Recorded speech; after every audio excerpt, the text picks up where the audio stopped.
Has this ever happened to you? You pray and you pray and you pray for something and you're praying so hard and nothing happens.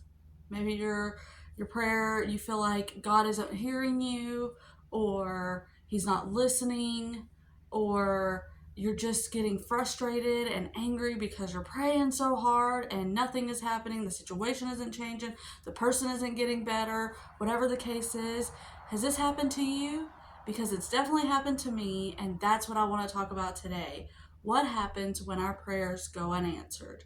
So let's dive right in. Okay, I was thinking about this the other day, and I was thinking about how sometimes I have prayed in the last few years for things, and they don't always get answered. And so I wanted to offer you some encouragement today for those times when you're praying and you're praying and you're praying and you're praying so hard and you feel like God is just not there. He's not listening. Not that he's not there, but he's not listening. And so I just thought that I know when I have those times, I could definitely use some encouragement. And I'm hoping that today, if that is happening to you, or maybe when that happens to you, you can remember this video and hopefully it will offer some kind of encouragement. So there's a few things that I want to talk about. There's a few things that I want to address when we are praying so hard and nothing is happening. I want to kind of go through a list of things that I think about myself when I'm praying over this, and I also want to offer some Bible verses that can help us kind of put some things into perspective. So the first thing I want to say is I want to ask, what is your heart posture when you're praying these things? Now, I'm not saying that are you praying these things from a place of I'm not saying that you're praying from the wrong place by any means. But sometimes I think that if we're praying for something, maybe we are praying for the wrong thing. Maybe it's not that thing that I'm not talking about necessarily like you're praying for a sick family member, a sick spouse, a sick child, whatever. I'm not talking about that. I'm talking about those prayers, that we can pray. Maybe we are having a bad financial state and we're praying over that.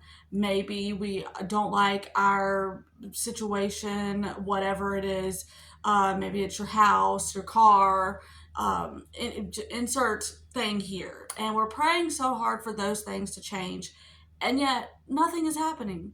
The situation isn't changing. If it is changing, it might be getting worse. And you're like, why is this not getting better? I'm praying, I'm trusting, and nothing is happening. So I thought, maybe sometimes it's not that we're praying for it's not that we're not having enough faith.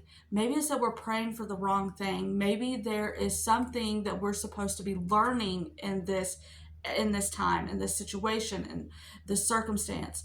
And maybe it's that there's a lesson that we're to be learning, and that is why it's not being answered. That's a tough one. That's something that I have been dealing with myself in the past few years. I have prayed and I prayed and I prayed for a situation to change, and it hasn't. It hasn't changed. And I could get very, very frustrated, but I also have to know that I don't know. I don't know everything, obviously. I'm not God. I can't see the future.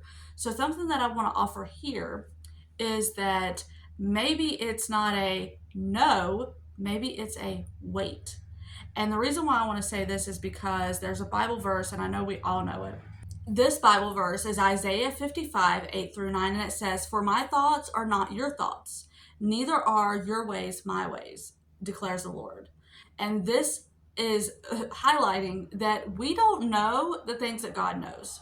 We don't know why we are in these situations. We don't know what lessons we're supposed to be learning in these situations, and or who we may be able to bless with being in this situation, because that's something that I've had to think about as well, because we're all going through something, and we're all in the body of Christ, and we're all to be Christ-like. We're all to be the hands and feet of Jesus. Well, how do we do that? Well, have you ever had someone come up to you and say, I've been in that situation, and they offer you some encouragement and you're like, wow, That was amazing. That helped me feel so much better. Well, maybe you're going through a similar situation or something like that because God needs you to witness to someone else. Maybe you are supposed to be that voice of encouragement to someone else. Maybe you're having to go through this so that you can be the hands and feet of Jesus and go to someone else later on in life and say, I have been exactly where you are. I know how frustrating it is. I know what you're going through. I have prayed and I prayed and I prayed. Nothing happened. And let me tell you, I'm on the other side of it now. And I promise you, I don't know when it will end, but I know that God is faithful and that He will answer the prayer. It may not look how you want it to, and that's another thing that I want to talk about. What happens when we're praying? We're praying and we're praying hard, and we're like, Lord, please change the situation, and then it changes, and it looks nothing like you envisioned it. Nothing at all. I've had those times as well. I've had those times where I would be praying so hard for something, and it gets answered, but not in the way I thought it would. And I'm like, that is not how I wanted that to go. I know that is not the way we were supposed to be thinking about it, but if I'm being honest and I'm being real, that is exactly how I think about it. I think, Lord, that was not my prayer. I did not want that to happen like that. But again, my thoughts are not His thoughts. My ways are not His ways. His ways and His thoughts are way higher than mine because He knows everything. He knows what is going to happen 5 minutes from now, a year from now, 10 years from now. So while we are sitting here praying for something that we can't see the future on, we have to know that He can. He can see the future on it. And I thought this Bible verse goes with this part. Romans 8:28, I'm sure we all know that one as well. And we know that for those who love God, all things work together for good, for those who are called according to His purpose. This is the reassurance we need to know that when we are praying and we are trusting, it may not work out the way that we thought, but we don't get to see the future. We don't get to know why things work out the way they do. We only get to trust and know that God is faithful and that it will work out the way that we need it to. And so we have to put our trust in God and our faith in God and know that even when they aren't being answered the way we want them to, that there is a reason and a purpose for it and that God is good. And so that is another way that I know that sometimes our prayers can either be not answered or they can be answered in a totally unrelated way that we thought it was going to be. And we're like, wow, that was shocking. I didn't see that one coming. So these are the different types of answers that I think that some can be a little frustrating, and this is when it calls for a lot of faith and a lot of trust because you can get a yes, and I've gotten plenty of yeses in my time of praying, plenty of them. You can get a no, and that is when maybe God is protecting you or there's a different plan, and that's when things don't kind of go the way we were praying and it kind of goes a different way and we're like, okay, I don't understand this. Maybe that was a no, but here's a different thing that I'm giving you. Or maybe it's a wait, and the waiting is the hardest one because the waiting is when you're really having to put your trust in God, because the waiting is when you're praying so hard for a situation and nothing is happening, and you feel like you're all alone and God's not hearing you and God's not listening, or He's mad at you, you did something wrong, I've sinned greater than God is wanting to listen to me. And there's always those people, I think of Job when I think of this, always those people in your ear that are like, you did this is your fault. This is your fault that God isn't answering. This is all you did this, you did this, you did this. And maybe that, like I said, maybe it's God is using this time to grow your faith. Maybe it is to strengthen your character. Or maybe those situations are that what the end result is, it's not in God's time frame yet. It has to happen in a certain time period because maybe there's something better than what you're praying for, and it just needs to fall into place at the right time, and that time isn't yet. So I will give this I will give a couple instances here. Okay, So about 10 years ago, almost, I was praying for a situation to change.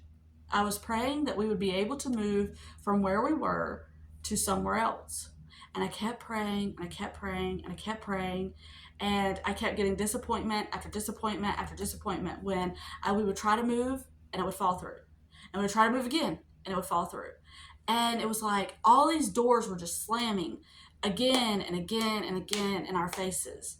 And it's like, Lord, I'm praying, I'm having faith, I'm trusting you. Please, please. And I would just get so frustrated. And I would keep thinking, did I do something wrong? Am I not living good enough? Am I not doing this? Am I not doing X, Y, or Z good enough? I yelled at my kids today. Is that why? I mean, the craziest stuff. The craziest stuff, okay? And maybe I was a little meaner to my husband than I should have been. So I would think, this is why God's not answering. God's not answering because I don't deserve it.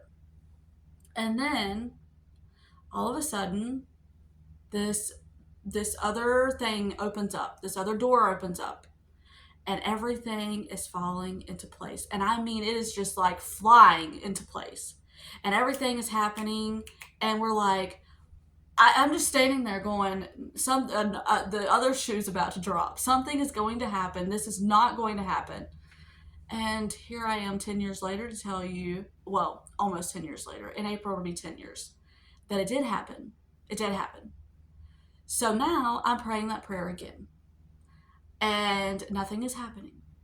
Our financial situation isn't changing. And I'm praying and I'm praying and I'm praying and nothing is happening. Nothing is happening. And it can get kind of frustrating. But I have that, what happened 10 years ago, to go off of and know that it will happen if that is what God's will is. And that's another thing that I want to tell you, is that sometimes when I said we need to check our motives, or we need to do a heart check, it's not because maybe our hearts are in the wrong places. It's maybe because what we're praying isn't God's will. It's maybe because what we're praying for, God is like, I don't want that yet. Or I don't want that at all. Because again, he sees what we can't. And sometimes what we're praying for, we're humans. Okay? Our hearts may not be in the right place. Or we may be like Jonah, and we may be praying to get out of a situation that God has directly called us to. And we're like, God, I don't want to do this. This is not what I had in mind. And he's like, you will do this because this is my plan. This is my will. And I want you to do this. And sometimes those are tricky. Sometimes those don't feel good because you're not wanting to do the very thing that God wants you to do. And all you want to do is run away. So that is something else. So this is what I want to offer to you. When you have prayers that are not being answered, or you have a waiting period, this is what I want you to do. Because this is what I did. And this was very encouraging. And even today, seeing this again was very encouraging. So I have this journal that my mother-in-law got for me years and years and years ago. And in it, I started writing out every single day 5 things that I was grateful for. And I started at the first of the month, and I went through every day of the month. And I did this, and I can see answered prayer, answered prayer, answered prayer, and answered prayer, answered prayer. And at least one time in those 5 things that I was grateful for was a prayer. I don't care how big or how small it is. I don't care if you were praying that I can't even think of a super small thing. I said this in my last video about taking everything to God, no matter how big or how small it is. When I say that, I mean it. Because I would pray about something. Maybe it was a dinner that I didn't have something for. And I'm like, Lord, I really need this for dinner. I don't have it, but I need it. I'm just using this as an example. I don't know. And then you get it. That's a prayer that you prayed. And that's an answer. Now for me, it's a little bit different because when I don't drive, and there were times that I wouldn't have the gas money to have even my husband drive. So I would be needing something for dinner, and then I would get a friend would call me and say, "Hey, I'm going to town. Do you need to go?" Kind of thing. So again, it's say it's whatever. Maybe you're praying over you have to go to work, and you're praying, "Lord, keep me safe." And then you get home that night, and God kept you safe.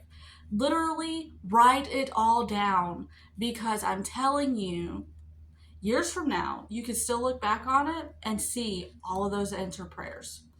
So many answered prayer, answered prayer, answered prayer. In the back of my Bible, I had showed this in another video. If I can remember which video it was, I'll try to link it. I was showing my Bible. Well, in the back of this Bible, I have written down so many different prayers, so many prayers. And I can look back on them. Now, I got this Bible in 2011. I got this right before, it was for a birthday present. And I wrote down, I had prayer list after prayer list after prayer list in the back of this, in the pages. And I just wrote down prayer after prayer after prayer. And I can go and see where God answered those prayers. They may not look like I wanted them to. I may have been praying for a family member to get healed from something, or a friend to get healed from something, and they may have died. That has happened plenty of times. But what I had to tell myself was that God knew better, and that person isn't suffering anymore. And that is what gave me the comfort, that that person isn't suffering anymore, and that is what was supposed to happen. So I hope that this gave you some encouragement. I have some more Bible verses for us to know that God hears us. Psalm 116 says, verses 1 through 2, "I love the Lord, for he heard my voice. He heard my cry for mercy. He inclined his ear to me. The day I called, he will answer me." Then 1 John 5:14 through 15. This is the confidence we have in approaching God, that if we ask anything according to his will, he hears us. And if we know that he hears us, whatever we ask, we know that we have what we asked of him. So then there are these about trusting God's character. Hebrews 13:5. He said, "Never will I leave you, never will I forsake you." Psalm 62:5 says, "Let all that I am wait quietly before God, for my hope is in him." So again, we have to know that God is faithful, God hears us, and that we know that we can trust him. We know that we have hope in him. So I hope that this video was encouraging to you. I hope if you have some unanswered prayers that you've been praying so hard for, I hope this gave you the encouragement that you need. And Lord willing, I will see you on the next one.